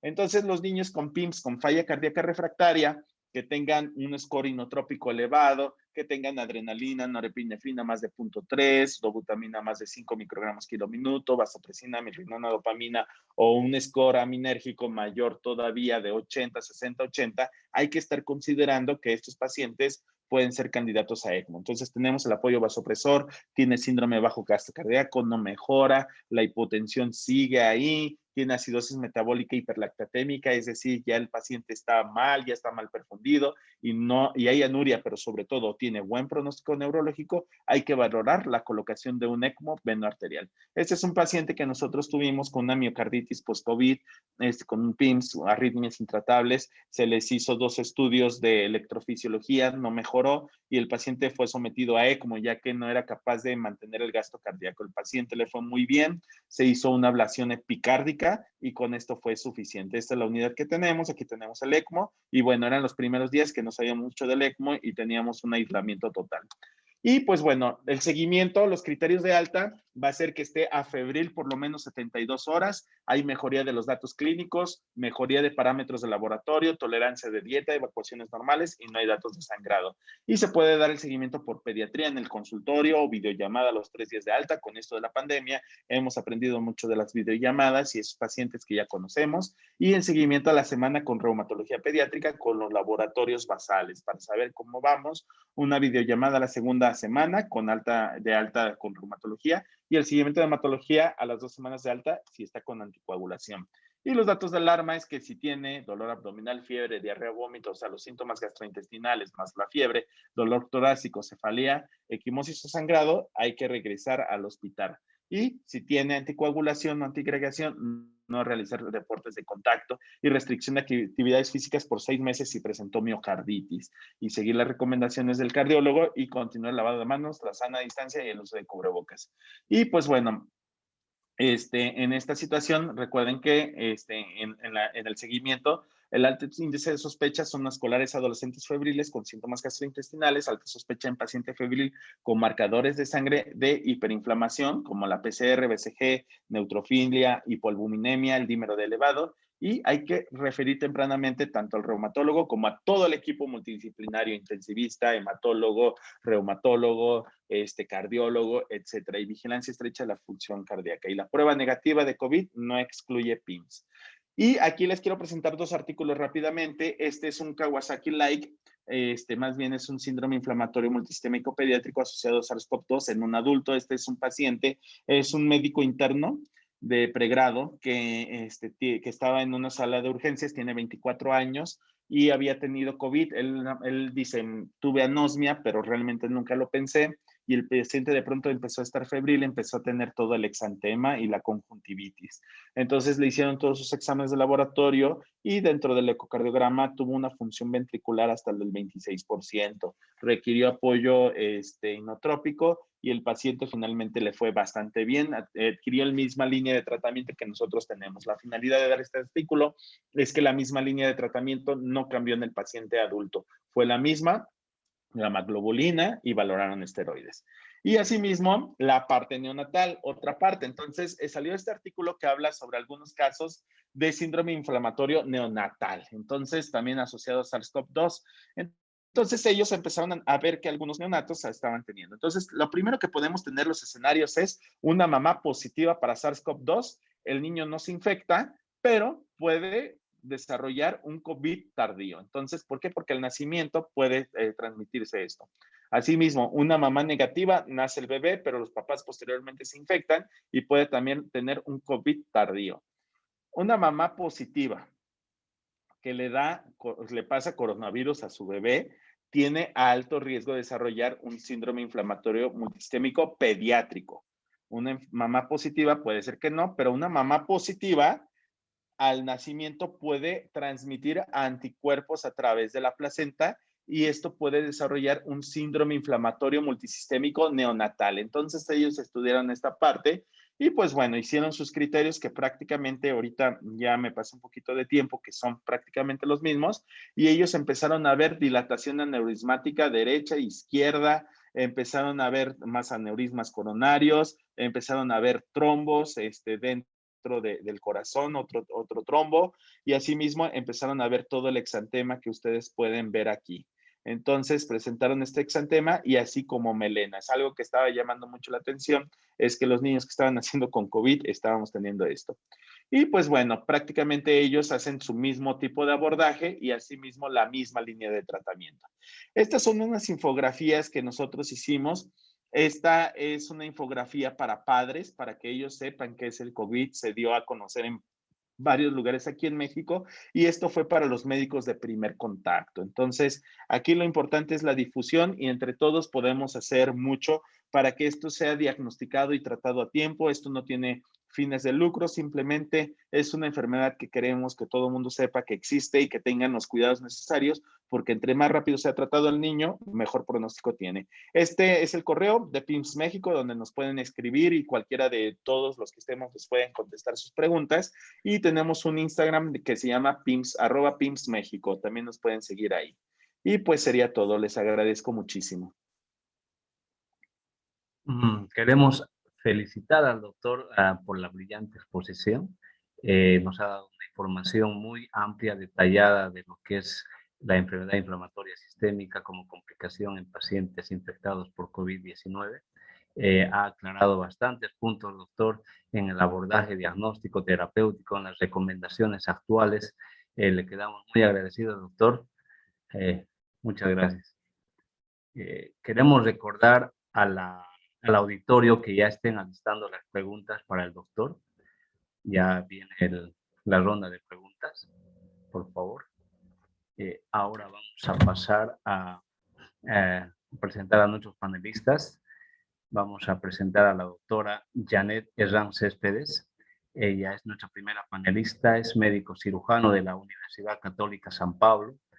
Ha hecho un posgrado en pediatría en el Hospital de Niños Dr. Mario Ortiz Suárez. Ha hecho la subespecialidad en terapia intensiva pediátrica en el Hospital Mario Ortiz Suárez. Ha hecho un diplomado en educación superior en la Universidad Católica Boliviana San Pablo. Es médico de planta de la Unidad de Terapia Intensiva Pediátrica de la Caja Petrolera de Salud Regional Santa Cruz. Es miembro titular de la Sociedad Cruceña de Pediatría. Es vicepresidenta de la Sociedad Boliviana de Terapia Intensiva Pediátrica, filial Santa Cruz. Muy buenas noches, doctora. El auditorio es suyo.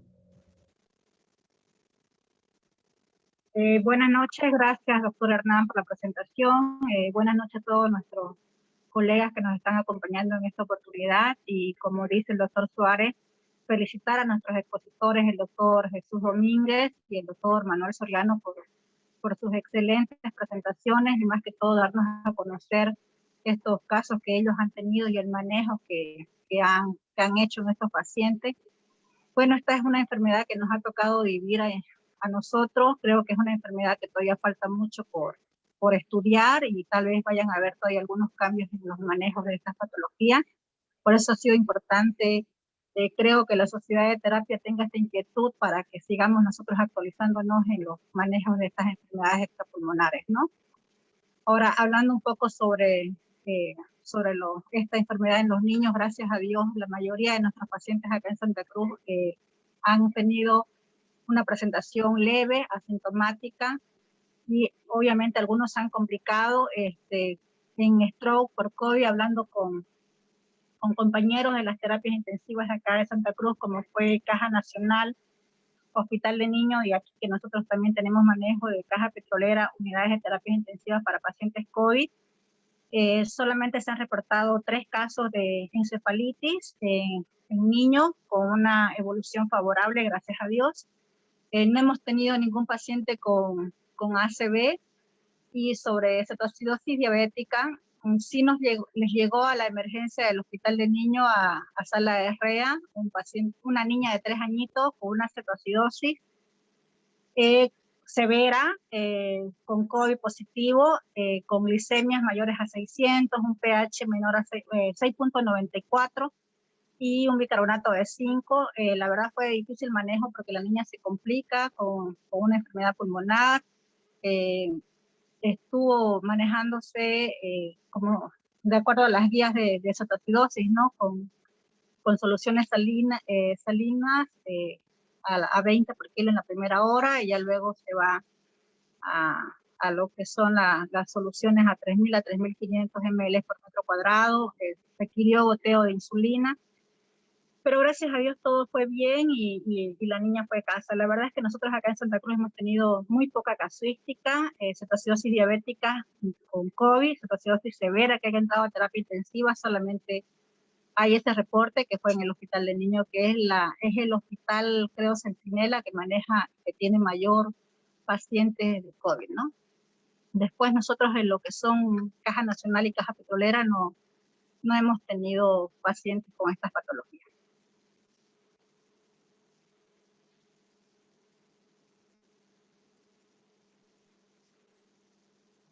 Muchas gracias, doctora Janet Herrán, por darnos un panorama actual epidemiológico de la ciudad de Santa Cruz en lo que es relacionado a cetoacidosis diabética y stroke en pacientes con COVID-19. Vamos a pasar ahora con nuestro segundo panelista, el doctor Luis Fernando Ayllón. Es pediatra intensivista, ha hecho su formación de pediatría en Buenos Aires, Argentina. Ha hecho terapia intensiva pediátrica en la Universidad de Buenos Aires. Tiene una maestría en neurointensivismo, un diplomado en cardiointensivismo y actualmente es médico de planta del Hospital de Niños Sor Teresa Huarte Tama de Sucre, Chuquisaca, y jefe del servicio de COVID-19. Adelante, doctor. Buenas noches. Bueno, buenas noches a todo el panel y primero antes agradecer por la gran presentación de los profesores que estuvieron previamente y por la invitación como panelista a la sociedad. Bueno, en realidad nosotros hablando un poquito sobre PIMS, la experiencia pequeña que tenemos, porque estamos en Sucre, Chuquisaca, los que están en Bolivia saben la población, digamos, pequeña que tenemos, pero bueno, hemos tenido pacientes en el hospital. Nosotros contamos en la terapia intensiva de 7 camas pediátricas y 3 unidades neonatales.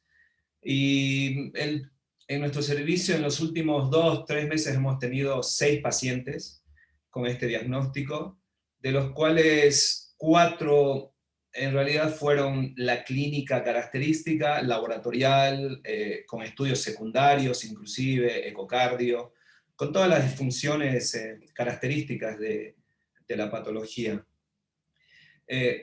Dentro de estos tuvimos un solo paciente crítico, que desde su primer minuto entró con un shock importante, inclusive llegamos a acudir a la intraósea, a la característica y vieja intraósea, porque su ingreso fue bastante crítico. Casualmente ingresó en mi guardia, casualmente estaba esa noche de guardia y nada. En este paciente, el único antecedente por la presentación que tuvimos con poca charla con los familiares, porque el ingreso fue por la guardia de urgencia, intubación en los primeros 20 minutos, intraósea en los primeros 5 minutos, etc. No tuvimos tiempo, digamos, de recolectar información precisa. Lo único positivo y capaz lo que nos llevó a pensar y sospechar sobre la patología de PIMS, digamos, fue que el antecedente de hace 30 a 35 días ser positivo para COVID. ¿No? Entonces, inmediatamente actuamos con este paciente en los primeros minutos, hicimos el tratamiento característico. Nosotros acá, en Chuquisaca, con la presentación previa ya de algunos pacientes, en realidad, con los 2 pacientes previos que fueron con un requerimiento de ventilación no invasiva, ¿sí? Empezamos a formar, juntamente con el doctor Vascopé, que es el jefe de servicio de la terapia intensiva, un lineamiento, no un protocolo como tal, porque esto es, digamos, bastante nuevo. Agarramos los protocolos de la OMS, de la CDC y algunos otros protocolos con bastante peso, digamos. Entonces ya teníamos conocimiento de más o menos el manejo de este tipo de patología. En las primeras horas empezamos con las gamas, con los corticoides. Siempre estuvo la duda, ahora nos aclaró bastante el doctor Manuel Soriano en cuanto al tratamiento, bastante, me animaría a decir que vamos a tomar el tratamiento, el protocolo en cuanto a los corticoides. Nosotros en el primer paciente lo tratamos con dexametasona, después fuimos por la metil, pero no tan con las dosis altas que el doctor nos presentó, ¿no? Y bueno, esto nos hizo, en realidad, llevar a preocuparnos sobre el manejo y el seguimiento de los pacientes en general, de los pacientes COVID positivos, digamos. Nosotros tomamos la batuta del servicio de COVID hace poquito, hace un par de semanas, y lo primero que hicimos es inaugurar un consultorio exclusivo de seguimiento a todos los pacientes COVID positivos, e inclusive algunos con antecedentes de familiares positivos, que es el papá y la mamá, ¿no? En su caso. Lo que estamos haciendo nosotros, la estrategia que tomamos, digamos, con este consultorio exclusivo para los pacientes COVID positivos, es que le estamos haciendo un seguimiento de un llamado telefónico, una vez por semana, durante las 2 primeras semanas, y un llamado telefónico después 15 días posterior. En total estamos haciendo un seguimiento de 45 días. Digamos, cuando vemos o cuando notamos en la llamada telefónica algún signo o síntoma que nos pueda representar el papá, la mamá o el familiar, lo citamos el mismo día al consultorio. Si ese día no acuden al consultorio, al otro día acudimos nosotros a su domicilio, ¿no? Porque el último paciente que tuvimos, por suerte salió bien, fue todo positivo el tratamiento, tenemos el 100% de positividad, el 0% de mortalidad, son pocos los pacientes que tuvimos en nuestro hospital. Digamos, tengo entendido que en todo Sucre, Chuquisaca, el total fueron entre 10 y 12, porque acá tenemos solamente 2 terapias intensivas pediátricas, el nuestro, que es el más grande, y otro hospital que tiene una cama, digamos, camas más reducidas. Pero estamos en camino para evitar que el paciente llegue a este punto. Por suerte, vuelvo a repetir, tenemos el 100% de efectividad, con una baja incidencia, obviamente. 6 pacientes en nuestro hospital en 2-3 meses es poco, pero por suerte todos salieron bien. Quiero agradecer a la presentación de ambos nuevamente. La verdad que fue totalmente reconfortante, que no estamos lejos de los protocolos, digamos, porque siempre nosotros contamos con algunas cosas reducidas como hospital público. Nosotros en el hospital, por ejemplo, no podemos hacer de forma pública o gratuita dímero D, ferritina, no lo podemos hacer, así que imagínense cuando el paciente nos ingresa, con mucha suerte a las 6 horas o a las 12 horas tenemos algún resultado de esto. Nos basamos y nos guiamos digamos, estrictamente en la presentación clínica de estos pacientes. Hace poco se sumó una cardióloga en nuestro hospital, así que eso es ya de gran ayuda, porque eso lo tenemos en el momento, sea a la hora que sea. Pero bueno, quiero agradecer porque la verdad nada, vuelvo a repetir, me siento, o el servicio completo que ahora está conectado, nos sentimos reconfortantes, que no estamos lejos de los protocolos. Vamos a sumar algunas no, digamos, bastantes pasos que el doctor Manuel Soriano nos indicó en cuanto al tratamiento. Muchas gracias, doctor Ayllón, por darnos igual un panorama de lo que está atravesando Chuquisaca con estos pacientitos que han hecho COVID y han desarrollado la complicación de PIN, ¿no? Muchas gracias, doctor. Vamos a pasar a la ronda de preguntas, estimados doctores. Acá la primera pregunta dirigida al doctor Jesús Domínguez. Por favor, si pudieran dar puntos claves a médicos de centros de primer nivel para evaluación de niños para sospechar una cetoacidosis diabética secundaria a la COVID, doctor, o por COVID.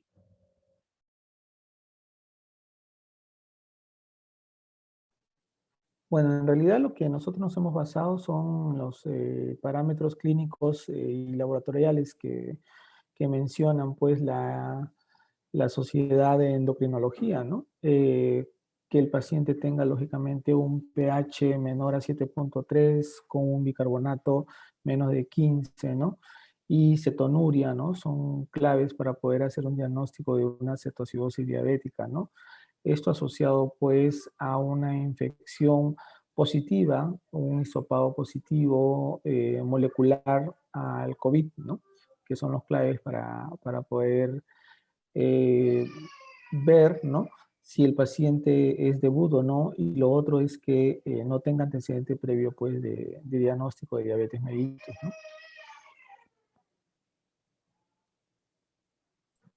Muchas gracias, doctor.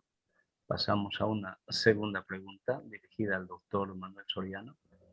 En PINCS, con los casos ya descritos en el mundo, ¿alguno de los marcadores de laboratorio puede predecir el grado de severidad del cuadro? Ejemplo, la ferritina. ¿Qué nos pueden comentar en relación a aquellos casos de PIMS que se asemejan a un síndrome de activación macrofágica? Hola, pues muy bien. No hay, o sea, los laboratorios simplemente te van dando una tendencia de cómo está el paciente. No por tener un dímero D mayor o tener una ferritina muy arriba quiere decir que es más severo. Tu mayor grado de severidad va a ser la fiebre persistente. La fiebre es uno de los marcadores más importantes. La disfunción ventricular en segundo grado y los síntomas gastrointestinales en tercero.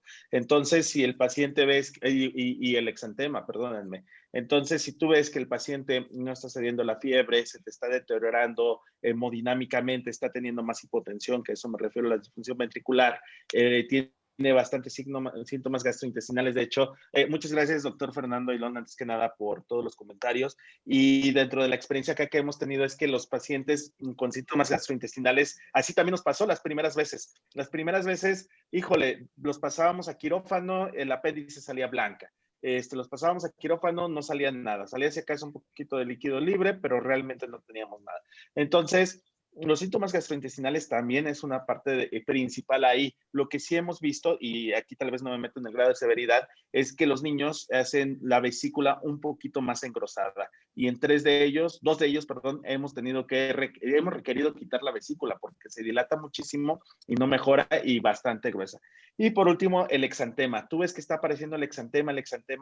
Entonces, fiebre nuevamente, disfunción cardíaca, síntomas gastrointestinales, y el exantema. Esos son tus marcadores principales, porque muchas veces administras la gamma globulina y los marcadores empiezan a disminuir o todavía tienen un discreto aumento dentro de las primeras 24, 48 horas y no quiere decir que esté más grave.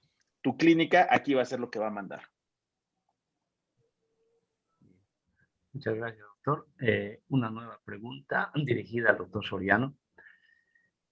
¿Qué tipo de anticoagulación sugiere en un paciente con hipertensión arterial en crisis hipertensiva con diagnóstico de base de nefritis lúpica y positiva para COVID?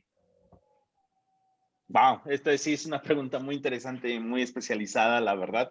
Creo que la enoxaparina tiene mucho mejor respuesta ante todo esto. Sí, obviamente habrá que ver esa crisis de hipertensión. Acuérdense que también los anticoagulantes tienen contraindicaciones a pesar de que tengas otra indicación. Si tú tienes alto riesgo de sangrado y todo ello, no es necesario que inicies anticoagulación. Puedes mantenerlo porque si no, finalmente, si no tenemos cerebro, no tenemos vida. Y más aquí que la situación del sangrado puede ser cerebral. Aquí va a depender mucho del criterio clínico que tú llegues a tener. Si tu paciente no le puedes controlar la presión arterial, espérate. Si empieza a bajar, enoxaparina o ácido acetilsalicílico puede ser una gran opción, pero va a depender mucho. La situación con la enoxaparina es que tú para revertir el efecto requieres de 12 a 24 horas y de la aspirina puedes tardar 72 horas en quitar todo el efecto del antiagregante plaquetario. Entonces, probablemente te funcione mejor una heparina de bajo peso molecular por si tienes alguna urgencia, poder revertirlo rápidamente. Muchas gracias, doctor. Una última pregunta, doctor, dirigida también al doctor Soriano. Con respecto a la tromboprofilaxis en PIMS, en caso de que no tengamos cómo controlar la coagulación, ya que acá no contamos con anti-10A y el paciente corre un riesgo de sangrado, por favor, ¿alguna recomendación? Acá solo tenemos TPTA y TPTA. Ok, la enoxaparina no vamos a tener un resultado directo sobre los tiempos de coagulación, ni el TP ni el TPTA. Realmente la heparina, su único método medible es la anti-10A como tal. Sin embargo, no precisamente, lo ideal es tener la medición y si la tienes, lo haces. Si no, las dosis están bien establecidas por medio de la CDC. Hay varios, o sea, finalmente, si tú lo buscas en tu taquetoma en cualquiera de ellos, las dosis profilácticas es de 0.5 a 1 miligramo kilogramo dosis cada 12 horas y las dosis terapéuticas de 1 a 2 miligramos kilodosis cada 12 horas también. Entonces, definitivamente puedes utilizar estas dosis neutras. No hay necesidad tal vez de que midas el anti-10A, pero si lo tienes, es mejor utilizarlo para poder guiar adecuadamente tu tratamiento. Bien, muchas gracias, doctor. Queremos concluir esta sesión, no sin antes reiterar nuestro profundo agradecimiento a nuestros expositores que han tenido una gran calidad en la exposición de los temas, han aclarado muchas dudas. También agradecer a nuestros panelistas que nos han dado un pantallazo de cómo estamos en el resto de Bolivia, allá en Chuquisaca, acá en Santa Cruz. Bueno, entonces, si alguien quiere tomar la palabra en estos escasos minutos que nos quedan.